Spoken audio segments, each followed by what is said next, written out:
जी dear medicos, आज हम बात करेंगे डायबिटीज़ के बारे में। डायबिटीज़ टाइप 1 और टाइप 2। क्विक रिवीजन में आपने 10 बातें ऐसी हैं जो याद रखनी है। कभी भी आपको पेपर में ये सवाल है कि टाइप 1 और टाइप 2 में कैसे आप लोगों ने फ़र्क करना है कि ये टाइप 1 का पेशेंट है या टाइप 2 का है। टाइप 1 का जो डायबिटिक पेशेंट होता है ना, उसमें एब्सोल्यूट इंसुलिन डेफिशिएंसी होती है। इंसुलिन बन ही नहीं रही होती, क्योंकि किसी एक ऑर्गन का डिफेक्ट होता है या उसमें कोई ऑटो इम्यून डिजीज़ चल रही होती है या कोई जेनेटिकली डिफेक्ट होता है, तो इंसुलिन कंप्लीटली पिनक्रियाज का बीटा सेल रिलीज़ ही नहीं कर रहा होता। जब पिनक्रियाज का बीटा सेल इंसुलिन को रिलीज़ नहीं करता तो इंसुलिन रिलीज़ नहीं होगी। जब इंसुलिन रिलीज़ नहीं होगी तो कंप्लीट इंसुलिन की डेफिशिएंसी होगी। अगर कोई ऐसा पेशेंट आए जिसमें पिनक्रियाज का बीटा सेल इंसुलिन को रिलीज ही ना कर रहा हो, उसे आप नाम देंगे type 1 diabetes. Type 2 diabetic patient वो होता है जिसमें इंसुलिन की रिलेटिव डेफिशिएंसी होती है। इंसुलिन मौजूद होती है लेकिन कम होती है, उसे हम नाम देते हैं टाइप 2 डायबिटीज। आज के बाद अगर आपसे कोई पूछे कि टाइप 1 और टाइप 2 में क्या फ़र्क है, आपने कहना टाइप 1 में कंप्लीट इंसुलिन बन ही नहीं रही होती और टाइप 2 में बन रही होती है लेकिन कम मिकदार में होती है। ओके, अब आईडीडीएम और एनआईडीडीएम। आईडीडीएम का मतलब है इंसुलिन डिपेंडेंट डायबिटिक मिलेटस। ऐसे पेशेंट जो सिर्फ इंसुलिन के बगैर रह ही ना सके, उनको इंसुलिन लगनी ही लगनी है, तो उसे हम नाम देते हैं आईडीडीएम। और जो टाइप 2 होते हैं ना, ये होते हैं NIDDM, non insulin dependent diabetes mellitus. ये पेशेंट ऐसे होते हैं, इनमें इंसुलिन पिनक्रियाज के बीटा सेल इंसुलिन बना तो रहे होते हैं लेकिन कम मिकदार में बना रहे होते हैं। जब इंसुलिन को कम मिकदार में बनाएंगे तो उसकी जो डेफिशिएंसी होती है उसको फुलफिल करने के लिए आप उसे बाहर से ग्लूकोफेज, रायोमेट, बायोमेट, ओबीमेट कोई सी ड्रग दे सकते हो टेबलेट की शेप में, क्योंकि इन पेशेंट में इंसुलिन बन रही होती है लेकिन कम बन रही होती है। तीसरी बात, टाइप 1 में ये ऑटो इम्यून ऑर्गन डिसऑर्डर होता है और टाइप 2 में कोई ऑटो इम्यून डिसऑर्डर नहीं होता। याद रखना, टाइप 1 में कोई ना कोई ऑर्गन डैमेज होगा, किसी ना किसी ऑर्गन का डिफेक्ट होगा। तो अगर ऑर्गन की बात करें तो आपने एक निमोनिक याद रखना है, पंजाब के मुसलमान लीडर है। पंजाब के मुसलमान लीडर है। पंजाब का मतलब हुआ पेनक्रियाज, के से किडनी, एम से स्केलेटन मसल, लीडर से लीवर। क्योंकि आपने पढ़ा हुआ है कि इंसुलिन जो होती है वो 90% इंसुलिन का जो मेटाबॉलिज्म होता है वो लीवर करता है। अगर एक पेशेंट है उसका लीवर ही डैमेज है, ऐसा पेशेंट जिसका लीवर डैमेज हो, इंसुलिन मेटाबोलाइज नहीं होगी। जब इंसुलिन मेटाबोलाइज नहीं होगी तो शुगर का लेवल ऑटोमेटिकली ज़्यादा होगा। अगर किसी पेशेंट को ऑर्गन डिफेक्ट हो, जैसे कि लिवर या लिवर के ऊपर कोई रिसेप्टर ब्लॉक हो या लिवर सिरोसिस चल रहा हो, पेशेंट हेपेटाइटिस का हो या कोई भी डिफेक्ट हो लीवर के ऊपर, तब भी पेशेंट जो होगा वो टाइप 1 में ही जाएगा। उसके बाद हम बात करते हैं किडनी की। 10% इंसुलिन जो होती है वो किडनी मेटाबोलाइज करती है।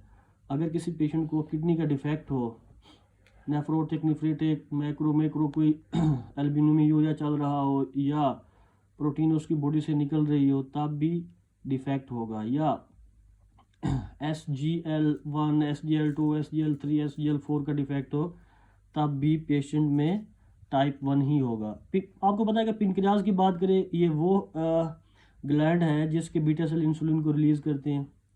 अगर इंसुलिन रिलीज़ ना हो तब भी पेशेंट टाइप 1 में जाएगा।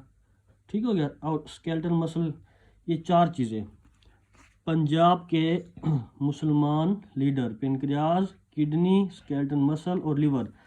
तो अगर कोई पूछ ले आपसे कि टाइप 1 में ऑर्गन डिफेक्ट कैसे होता है, तो आपने ये वाली बात बतानी है। टाइप 1 डायबिटिक पेशेंट जो होते हैं ना, वो 30 साल से कम एज में होते हैं। क्योंकि कभी भी ऐसा पेशेंट आपको नहीं मिलेगा जो 35 साल 40 साल का हो और बाद में उसे टाइप 1 हो। ठीक है ना। तो टाइप 1 जो होगी वो 30 साल से पहले पहले होगी, 30 साल के बाद नहीं होगी। अगर 30 साल के बाद की बात करें वो होगी टाइप 2। एक बात यहाँ पे याद रखनी है आप लोगों ने, पहले टाइप 2 होती है, बाद में टाइप 1 में कन्वर्ट होती है। अगर कोई जेनेटिकली या किसी ऑर्गन का डिफेक्ट ना हो तो कभी भी टाइप 1 टाइप 2 में कन्वर्ट नहीं हो सकती। ठीक हो गया। टाइप 2 टाइप 1 में कन्वर्ट हो सकती है। पेशेंट पहले ओबेसिटी गेन करेगा या इंसुलिन की रेजिस्टेंस होगी, वो अपने आप को मैनेज नहीं करता ग्लूकोज को, तो टाइप 2 आहिस्ता आहिस्ता टाइप 1 में कन्वर्ट हो जाएगी। तो ये बात याद रखनी है कि टाइप 2 जो होती है वो टाइप 1 में कन्वर्ट हो सकती है, लेकिन टाइप 1 टाइप 2 में कन्वर्ट नहीं हो सकती। 4 बातें होगी। टाइप 1 में एब्सोल्यूट इंसुलिन डेफिशिएंसी होगी। टाइप 2 में आईडीडीएम का निमोनिक हमने पढ़ा। टाइप 3 में ऑटो इम्यून ऑर्गन डिसऑर्डर होगा, उसका निमोनिक की बात की, पंजाब के मुसलमान leader, pancreas, kidney, skeleton muscle और लिवर। उसके बाद फोर्थ पे हमने बात की थी कि एज जो होगी वो 30 साल से कम होगी, वो टाइप 1 का होगा। और टाइप 2 में क्या होगा, एज 30 साल से ज़्यादा होगी। अब हम बात करते हैं 5th नंबर की। जो डायबिटिक पेशेंट होते हैं ना टाइप 1 के, वो थिन लीन होते हैं, पतले पतले से होते हैं, पतले पेशेंट होंगे। और टाइप 2 के थिक लीन होंगे, ओबीज होंगे, ओबेसिटी गेन की होगी उन्होंने। 6 पे अगर कोई पूछे कि जेनेटिक डिफेक्ट जो होता है वो कौन सा जेनेटिक डिफेक्ट होता है, तो आपने कहना HLA, DR3 और DR4 जीन के ऊपर डिफेक्ट होता है। याद रहेगा। अगर किसी पेशेंट को जेनेटिकली HLA, DR3 और DR4 का डिफेक्ट हो तो पेशेंट जो होगा वो टाइप 1 का होगा। और टाइप 2 में नो एसोसिएशन, टाइप 2 में D3 D4 का जिक्र नहीं होता। 7 पे में भी कम एज में वायरल इन्फेक्शन हो, उसकी वजह से भी पेशेंट टाइप 1 डायबिटीज़ में जा सकता है। 8 पे ऑटो एंटीबॉडीज़, ठीक है ना।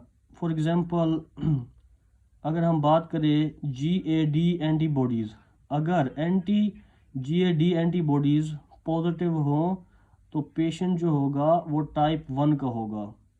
GAD glutamic acid D carboxylase, अगर ये पाया जाए पॉजिटिव हो तो पेशेंट जो होगा टाइप 1 का होगा।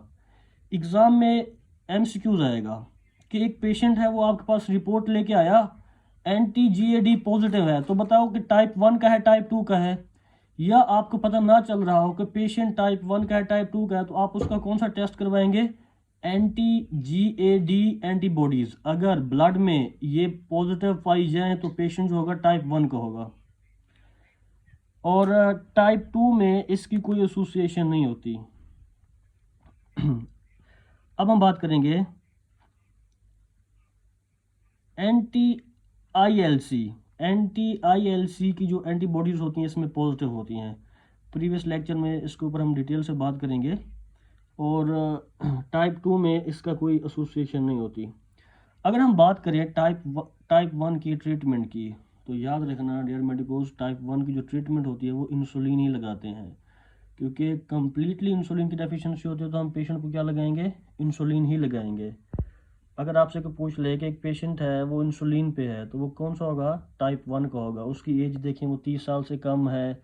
और जब आप लोगों ने ब्लड में टेस्ट किया, DR3 और DR4 का भी टेस्ट किया, उनके साथ भी इसकी एसोसिएशन थी, या ब्लड में GAD एंटीबॉडीज़ पॉजिटिव मिलती है, तो पेशेंट किसका होगा, टाइप 1 का होगा। तो टाइप 1 के पेशेंट को क्या कंप्लीट इंसुलिन ही लगेगी, तो इसकी ट्रीटमेंट इंसुलिन ही है। कभी भी आप इसे ग्लूकोफेज, राइमेट, बायोमेट दे के उसका टाइम वेस्ट नहीं करना।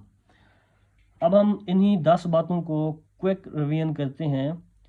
देखें जी डियर मेडिकोस, टाइप 1 और टाइप 2 में, टाइप 1 जो भी आपके पास आएगा उसमें एब्सोल्यूट इंसुलिन डेफिशिएंसी होगी। ठीक हो गया। कंप्लीटली वो इंसुलिन पे डिपेंड करेगा, इंसुलिन डिपेंडेंट डायबिटिक मेलेटस होगा। उससे ऑटो इम्यून किसी ऑर्गन का डिफेक्ट होगा। ऑर्गन की हमने बात की थी, 4 ऑर्गन थे। एज 30 साल से कम होगी, थिन लीन होगा, जेनेटिक डिफेक्ट हो सकता है, HLA-DR3 DR4 का, वायरल इन्फेक्शन हो सकती है, ऑटो एंटीबॉडीज़ ये GAD पॉजिटिव हो सकती हैं, ILC पॉजिटिव हो सकती है, और इसकी ट्रीटमेंट क्या है? इंसुलिन। सेम टाइप टू में क्या होगा? रिलेटिव इंसुलिन डेफिशिएंसी होगी, non insulin dependent diabetic mellitus होगा, ये मेडिसिन खा सकता है, इसमें कोई ऑटोइम्यून डिसऑर्डर नहीं होगा, जस्ट इंसुलिन की रेजिस्टेंस हो रही होगी, 30 साल से ज़्यादा एज होगी, ये पेशेंट थिक लीन या ओबीज होगा, जेनेटिक डिफेक्ट नहीं होगा, वायरल इन्फेक्शन का भी कोई जिक्र नहीं होगा, और ILA की भी कोई एसोसिएशन नहीं होगी। इसकी जो ट्रीटमेंट होती है वो 3 तरह से होती है। आप इसे Glucophage, Riomet, Biomet, monotherapy, drug therapy, triple therapy, इनमें से कोई आप स्टार्ट करवा सकते हैं। उसके बाद इंसुलिन भी आप इसको दे सकते हैं, इंसुलिन पे भी आप इसे रख सकते हैं। LSM का मतलब है लाइफ स्टाइल मॉडिफिकेशन, आप इसकी लाइफ स्टाइल को बेहतर करके भी उसे कंट्रोल कर सकते हैं। डियर मेडिकोज, क्विक रिवीजन आपने करनी है टाइप 1 टाइप 2 की। और अगर हम बात करें टाइप 1 और टाइप 2 के बारे में कि कौन कौन से सिम्टम मिलेंगे, पेशेंट जब भी आपके पास टाइप 1 का आएगा मोस्टली सिम्टोमेटिक होगा, जैसा कि पोलीयूरिया, पोलीडिप्सिया, पोलीफेजिया। पोलीयूरिया का मतलब होता है एक दिन में 24 घंटे में 3 लीटर से ज़्यादा वो यूरिन पास करेगा, ये है